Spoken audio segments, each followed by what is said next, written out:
Hi, Ron. Would you like to go out for dinner after work today? I'd be even happier if you got a reservation at a restaurant with a view. Miss Cross? Please, call me Pam. I'm sorry, but I have a meeting with our branch overseas at night today. I have to stay after work since there's a time difference. Not only that, but I'm trying not to go drinking or eating with other women. It's no use no matter how many times you invite me. What? How many times have you turned me down like this until now? Let's just try and go out once, okay? I need to get back to work, so goodbye. Ron, come on.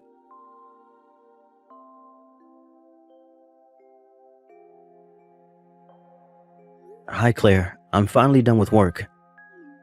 Must have been a hard day. Sorry about today. I was planning on having dinner at your apartment after work today, but... It's alright, don't worry about it. Still though, this overtime came out of nowhere. Yep, it was suddenly decided that we would have a meeting with our overseas branch.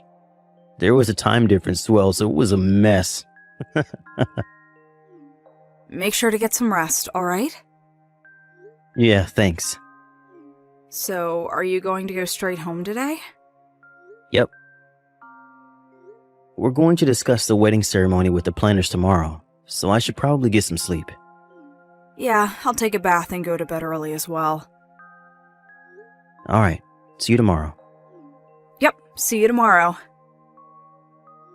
Good night. Good night.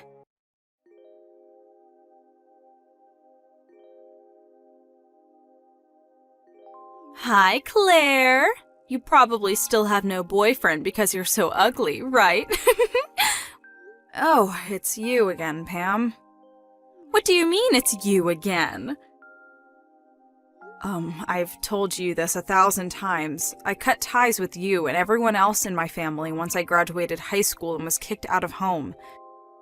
Haven't you noticed that just because you got my new phone number from my friends who didn't know what happened doesn't mean I'm gladly welcoming your texts? Of course! That's why I'm texting you. I don't know what's funny about this, but I'm no longer the girl you knew who was always tense and scared of what her family thought. Even if you insult me like you used to back home, I just don't care what you have to say anymore. Huh? If that's fine with you, then alright. I'll reply to your texts, but I think we'll just be wasting each other's time. It'd just be a bother, really. Huh? What's with the attitude? You're just a failure that was never loved by Mom and Dad. Yes, but Aunt and her husband adopted me and treated me like I was their own daughter, so it doesn't really bother me. What? What's your deal? You've never even had a boyfriend. But I do have a boyfriend. What? There's something I need to take care of now. Bye. Hey, you really surprised me. There's no way an ugly woman like you could ever get a boyfriend. You're lying. I, on the other hand, am on good terms with the son of a CEO. I can't quite take our relationship to the next step, which is a bit bothersome though. But this is without a doubt proof that I'm important to him. The way he's so stoic and strict is a sign that he's going to be a good husband once we get married. So there's no need to worry. I want to be the wife of a CEO so bad.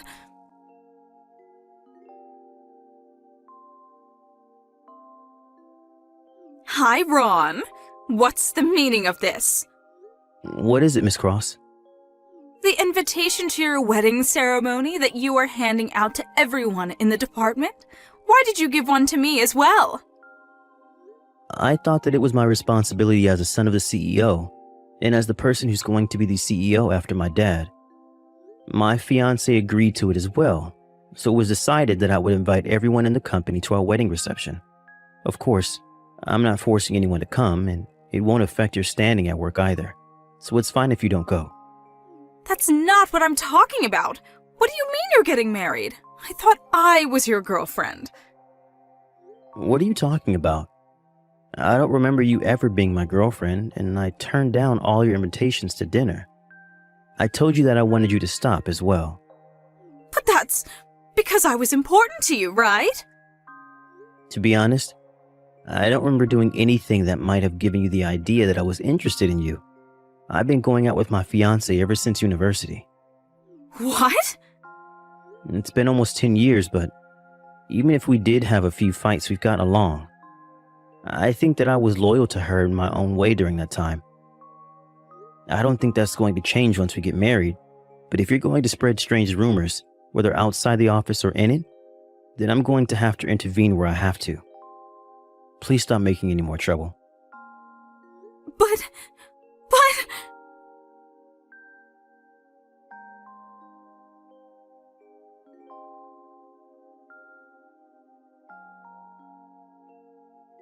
Hold on. What's the meaning of this? Why are you at this wedding? This is supposed to be Ron's wedding, right? I get it now.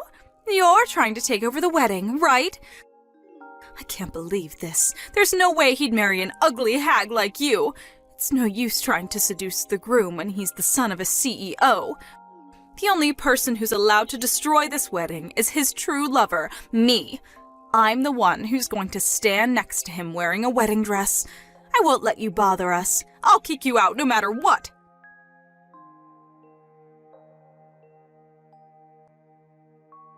That's what you get. I pulled you all the way outside of the venue. I came up with it on the fly, but me rubbing balls of dirt I made from the flower bed was effective as well. That was so fun! No, not only can you no longer enter the venue, but you won't be able to show yourself to Ron. That was you, Pam? Yep. Did you not notice because I had gotten so much prettier? I can vaguely recognize you, but I was surprised because the evil determination on your face was so evident. What? I just told Ron what you did to me. Huh? So what if you told him? He's not going to help someone like you even if you did. On the other hand, he is going to treat me like a hero now for saving his wedding. There's no way a hag like you could ever be a bride. Oh my, this might be my chance. Pam, did you read the names of the bride and groom on the wedding invitation? What?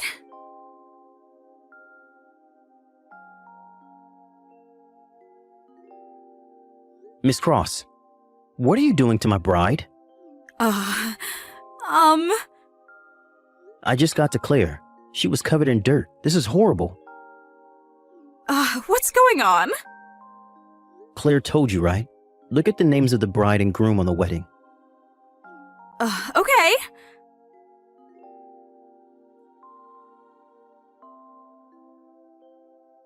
What? Is this my sister? Huh? My sister's name is written as the bride's name. Claire's last name changed because she was adopted by her aunt. But it seems that you met your aunt now and then as well, so you must know her last name was Nelson, right?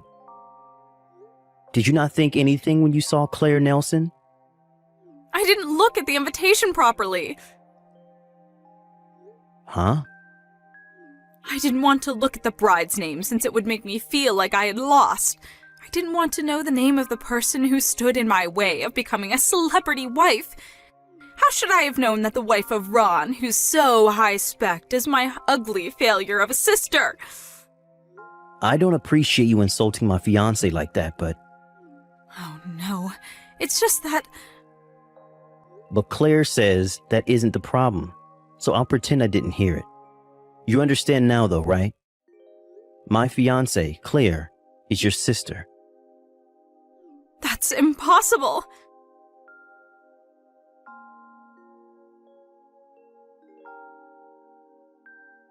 Why am I being fired? Did you receive a notice from HR saying that they would process it as your voluntary resignation out of pity? But all I did was rub some dirt on my sister's head. You're lucky Claire didn't file a complaint against you. It would normally have been considered as assault, apparently.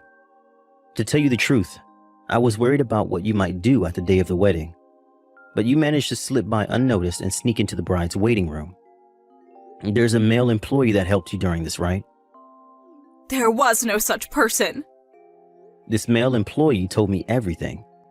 He regretted his actions and voluntarily quit. You used your body to make him do what you said, right? Uh, um, my only feelings are those I have toward you. I talked to your parents about this. What? Mom and Dad? What did they tell you? I told them that I wouldn't file a complaint and let you off with a standard alimony if they accepted one condition. Mom and Dad help me? It must be because they love me so much.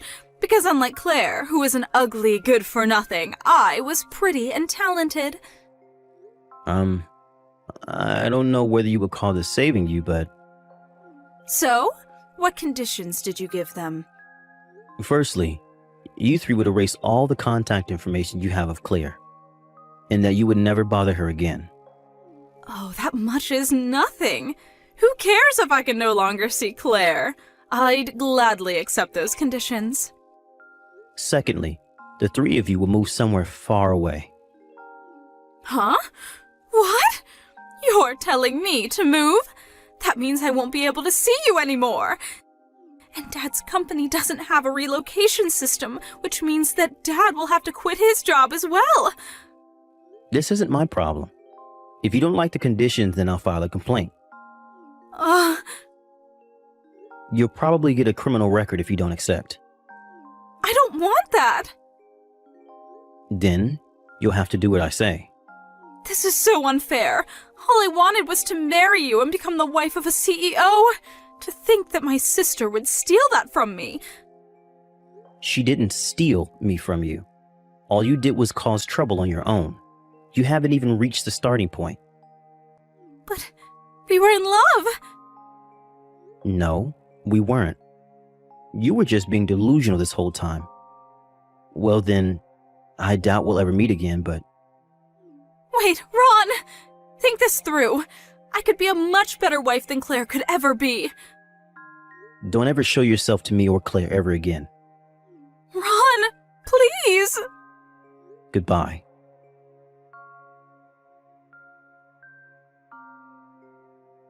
The wedding ceremony was successfully held thanks to the work of the staff. We turned in our marriage papers as well that day. We wrote Claire's aunt and her husband's names as our guarantors, since they had shown up to the wedding as Claire's parents. The alimony I asked from Miss Cross was also paid. Apparently, they got the money by selling their house that was already 80 years old. According to Claire, her former parents loved Pam so much that they probably spent a fortune on her, and so couldn't save up for their retirement. For now, it seemed that they're going to live off Pam's father's retirement money. But it was revealed that her parents were actually in debt. Pam was forced to help in paying back the debt, and so she now works multiple part-time jobs nonstop. Apparently, one of these jobs is working at a brothel. Why am I not surprised? After all, she did get one of the male employees at the wedding to do what she said by selling him her body. Anyways, Pam was able to pay back their debt quicker than anyone would have guessed, since apparently her job at the brothel actually paid pretty well. She now spends every day more or less in the same manner, work a few hours during the day, and work a few more hours at night at the brothel. Apart from losing a few friends after the incident, things more or less seem to have worked out for her.